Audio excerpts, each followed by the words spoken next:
Opa, e aí pessoal, tudo bom? Então na aula de hoje, como eu tinha prometido, a gente vai estar aprendendo como que a gente envia os dados do front-end, né, da aplicação, para o back-end, criando um formuláriozinho simples.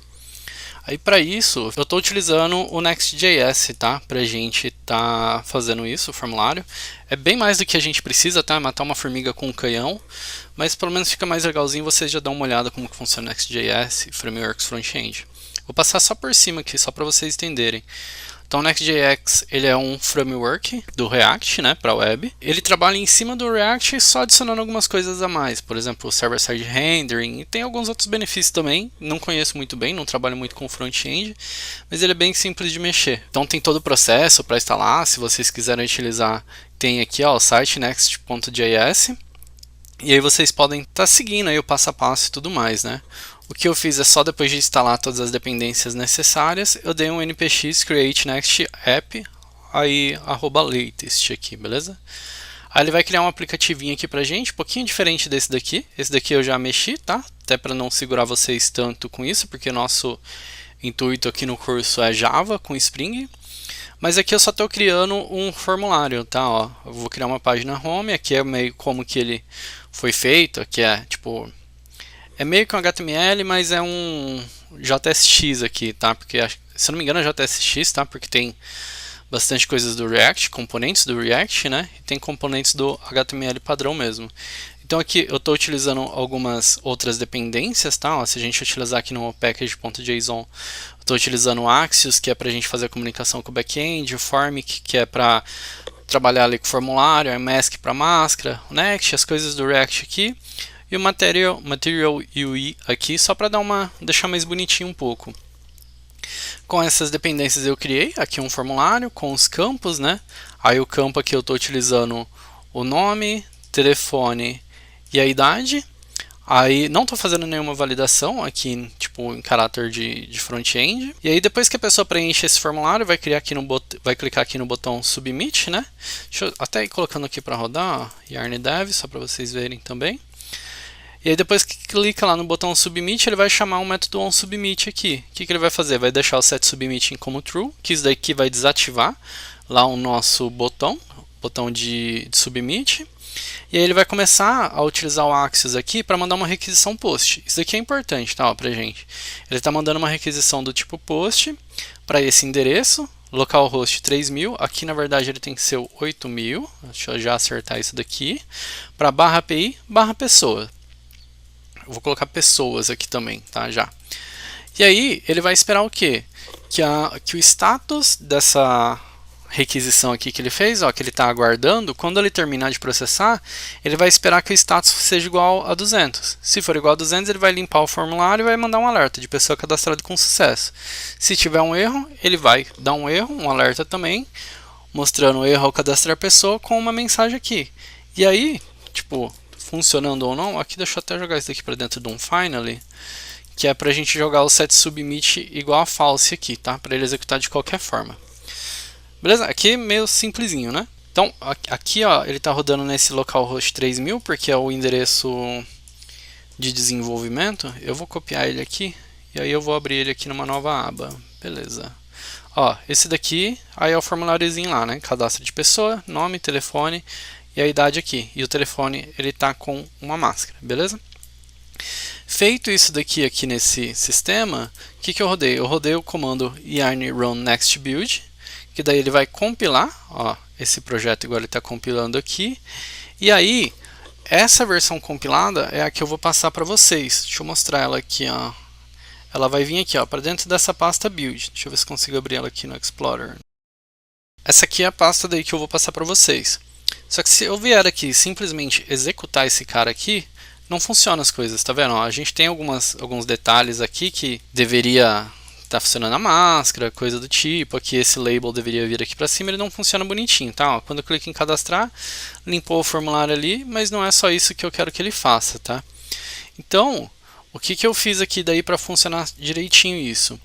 Eu tenho aqui nessa pasta, eu consegui abrir um terminal, tipo, ó, clico no botão direito, abro um terminal aqui, eu tenho um outro já aqui que eu deixei aberto, e aí eu executo esse comando aqui, ó. Então, só para mostrar o comando certinho, ó, é docker run, então rode no docker, aí ele vai rodar o quê? Se vocês não conhecem Docker, Docker trabalha com containers, tá?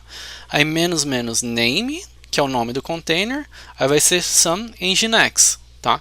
Aí o menos v é o volume que eu vou passar lá para dentro. O volume é o diretório, pasta e coisa do tipo.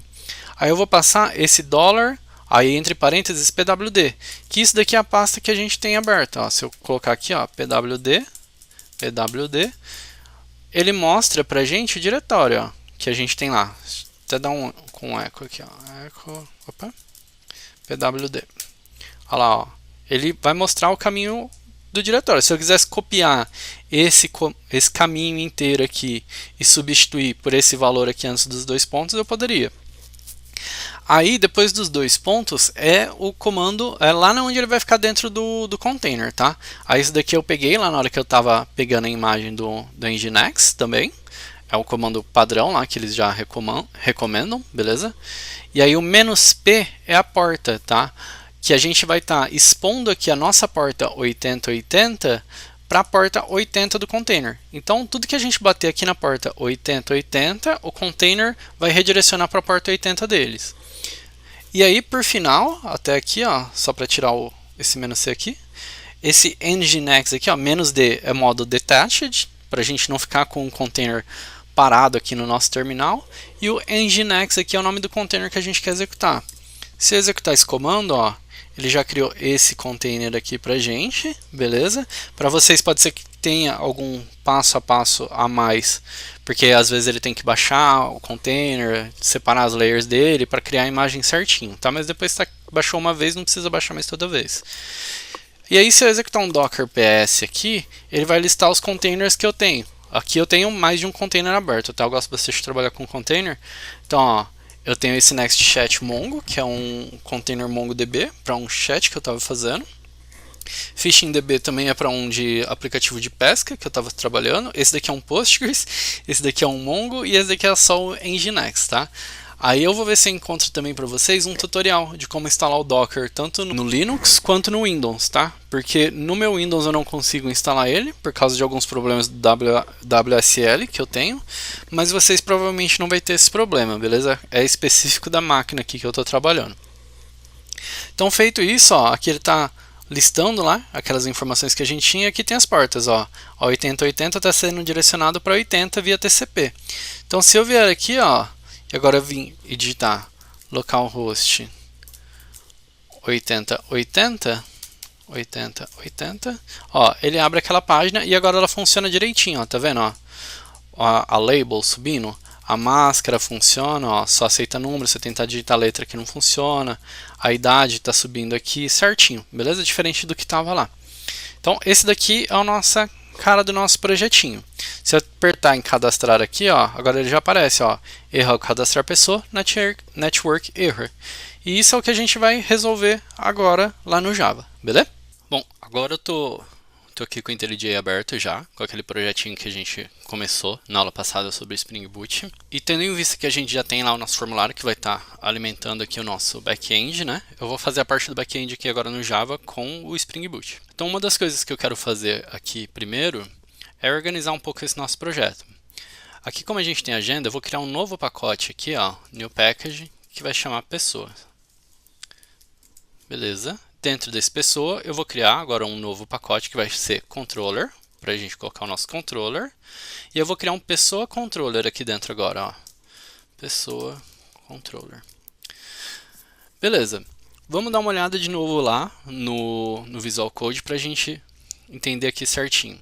Ó, a gente está mandando a requisição lá para 80. Não lembro se é 8.000 ou 8080, qualquer coisa acerta depois.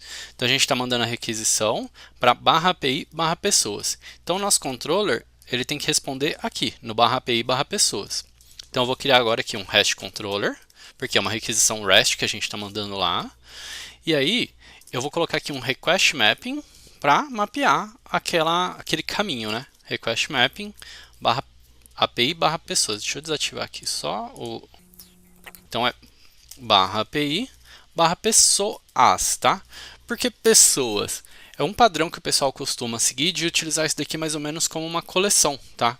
Por exemplo, pessoas usuários, tudo meio que no plural. E aí, o que a gente está fazendo aqui? A gente está mandando uma requisição do tipo post.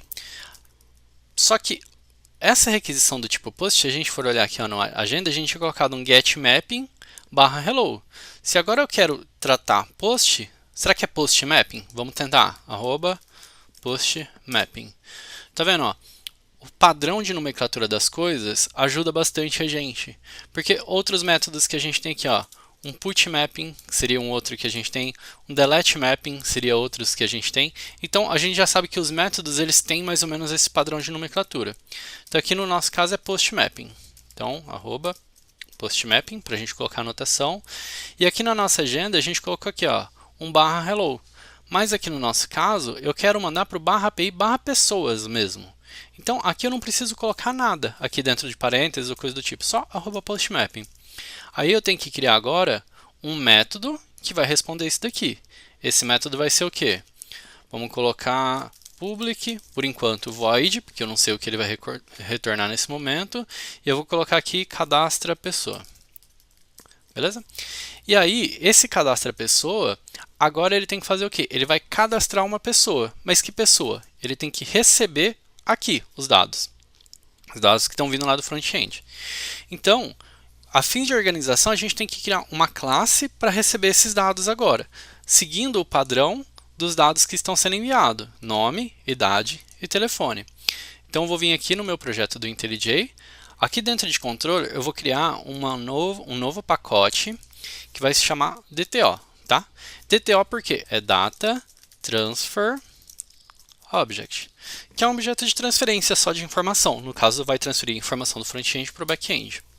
Então, aqui eu vou criar o quê? Cadastra pessoa DTO. Ó, cadastra pessoa DTO. O que esse cara tem que ter? Ele tem que ter nome, idade e telefone. Então, ó, eu vou criar aqui um private string nome, private, vou colocar integer idade, private string telefone. Aí eu vou criar os getters e setters para esse cara aqui. Ó, criei todos os getters e setters. E o construtor ele vai utilizar o padrão. Se eu quiser criar alguma validação, eu começo a criar essas validações aqui. Eu vou mostrar isso depois, ali um pouquinho mais para frente, só para não complicar muito essa aula, beleza? Então, ó, venho aqui no meu Pessoa Controller, eu vou falar o quê? Que essa requisição que está vindo no post mapping /API /pessoas, aqui no posting, ele vai ter um request body, que é o que? É o corpo da requisição. E esse corpo da requisição vai ser um cadastra pessoa DTO, o tipo dele, que vai estar na variável cadastra pessoa DTO, beleza? Recebido isso, o que eu vou fazer aqui nesse momento? Eu só quero exibir para vocês ali no terminal essas informações. Eu acho que, não sei se eu já tenho alguma coisa aqui de log. Eu vou colocar só um salt aqui nesse momento, só para a gente mostrar ali no terminal. Salt, e aí eu vou fazer o quê? Nome, 2 pontos. Aí cadastra a pessoa DTO. .get nome. Aí a idade e o telefone. Então get telefone. Para duplicar a linha assim igual eu fiz, é Ctrl D, tá? Deixa em cima da linha, aperta Ctrl D. Ó, idade, telefone. Beleza.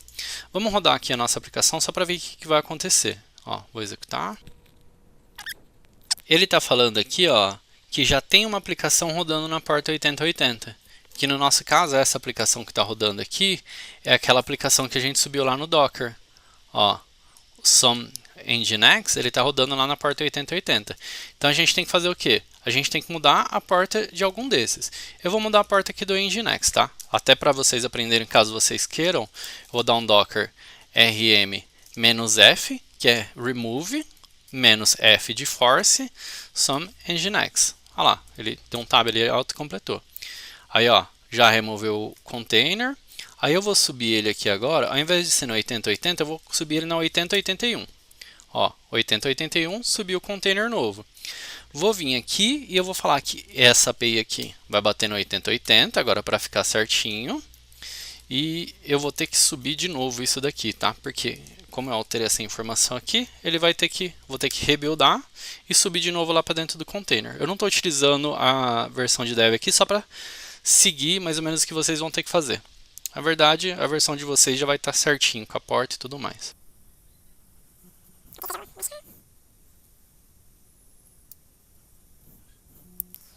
Agora está rodando aqui na porta 8081, alterei, beleza?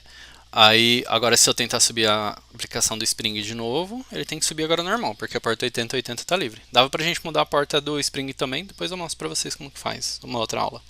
Ó, ele já subiu na porta 8080. Vamos tentar mandar a requisição aqui agora para ver se ela vai funcionar. Então, ó, Fernando. Aí eu vou colocar um telefone qualquer aqui, que ele está seguindo a máscara, e a idade 34, beleza? Ó, cadastrei, deu network error. Vamos ver o que aconteceu aqui, ó. Apertar F12, aí, ó, deu cross origin request blocked. Por quê? Eu não posso mandar algo da 8081 aqui, desse endereço de IP, aqui para o meu que está rodando no mesmo endereço de IP no caso, mas para essa porta. Uma das coisas que a gente pode fazer aqui é liberar o cross origin. Ó, cross origin, e eu vou colocar um asterisco para liberar de todos os lugares. Mas eu poderia vir aqui e colocar localhost 8081. Aí vamos recompilar. Ó, pessoa cadastrada com sucesso. Agora que eu liberei a requisição do cross origin, aí ele permite que eu cadastre a pessoa. Eu quis mostrar isso daqui porque esse negócio de cross origin eu estou liberando dessa forma aqui. Tem outras formas da gente liberar, que a gente não precisa ficar colocando isso em todos os métodos. Mas isso daqui é um negócio que dá bastante problema quando a gente está se comunicando com o front-end. Por isso que eu estou explicando dessa forma, com a comunicação do front-end, ao invés de estar utilizando alguma aplicação. Por exemplo, o Postman. Que no Postman esse erro não aconteceria. Então, ó, pode ver que os dados que a gente mandou, chegou aqui no back-end. Ó, Fernando, a idade e o telefone que a gente mandou. Chegou todos. E aí a gente consegue até ver a requisição aqui que a gente mandou. Ó, ele manda uma requisição options, antes que ele faz um pre-flight, e depois ele manda a requisição post, que é essa daqui. O status que retornou é 200. Eu vou clicar aqui e eu consigo ver aqui, ó, a requisição, todos os dados. E o que me interessa aqui na maioria das vezes é isso daqui, ó, request, que é os dados que foi enviado. Então, ó, ele foi enviado um JSON com essas informações, a idade 34, o nome Fernando e o telefone, que é esse cheio de 4 aqui. Isso daqui é um JSON, mas o formato real dele é esse daqui, tá vendo? Ó? Com as chaves no começo, nome. Deixa eu jogar aqui para ver se a gente consegue visualizar melhor. Ó, isso daqui é um JSON, que é o formato de requisição que a gente está aceitando aqui, tá? Application/JSON. Isso daqui depois vai ficar mais claro quando a gente estiver trabalhando com o Postman. Ó, deixa eu só acertar ele aqui. Então, ele tem as chaves aqui, que ele delimita que é um objeto, JSON. Aí, JSON se escreve assim, tá? JSON. Tá vendo? Ó, tem até várias coisas aqui sobre JSON. Então, esse objeto ele tem o nome, Fernando, a idade e o telefone, que segue o padrão de nomenclatura que a gente tinha aqui no nosso objeto que a gente criou, o DTO. Se eu vier aqui no meu objeto DTO e falar que aqui não é mais telefone, é telefonia, assim, ó, com vários Z, deixa eu só renomear ele certinho. Telefonia, beleza. Recompila, sempre tem que recompilar, tá? Quando a gente faz alguma alteração no código. Ó, agora se eu mandar minha requisição de novo, ó, cadastrar. Ó, cadastrou, pessoa cadastrada com sucesso. A requisição foi enviada, mas a requisição que foi mandada foi com o telefone. Se eu vier aqui e olhar, ó, ele pegou os dados para exibir, mas ele falou assim, ó, nome, idade e telefonia, que tem vários E. Como ele não conseguiu preencher o campo do telefonia aqui, ele ficou como nulo. Ele não trouxe nenhum valor, beleza? Uma outra forma da gente resolver isso, por exemplo, assim, eu quero que minha variável aqui tenha um nome, mas no JSON seja outro. Eu posso vir aqui e colocar um JSON property. E aí eu coloco o nome da propriedade aqui, que vai ser telefone. Ó. E agora eu mando executar de novo. Aí eu envio novamente a minha requisição. Ó, pessoa cadastrada com sucesso, dou um OK. E agora aqui ele pegou. Mesmo que a minha variável chama telefonia, esse JSON property é uma notação que está falando, ó, o que vier no JSON como telefone, joga para dentro dessa variável aqui, beleza? E aí aqui no nosso controle a gente tem a pessoa para a gente fazer o que quiser aqui com ela, cadastrar no banco de dados ou coisa do tipo, que eu vou estar ensinando numa outra aula, beleza? Eu acho que por hoje é isso. Se essa aula foi útil para vocês, curte. Ficaram com alguma dúvida, comenta. Se inscreve no canal também. Bastante gente se inscreveu aí nos últimos dias, fiquei bem contente com isso daí. E vamos que vamos continuar aprendendo aí programação. Depois eu vou ensinar algumas outras coisas ali, por exemplo, como listar, usar o Postman e tudo mais, beleza? Até mais, tchau, tchau.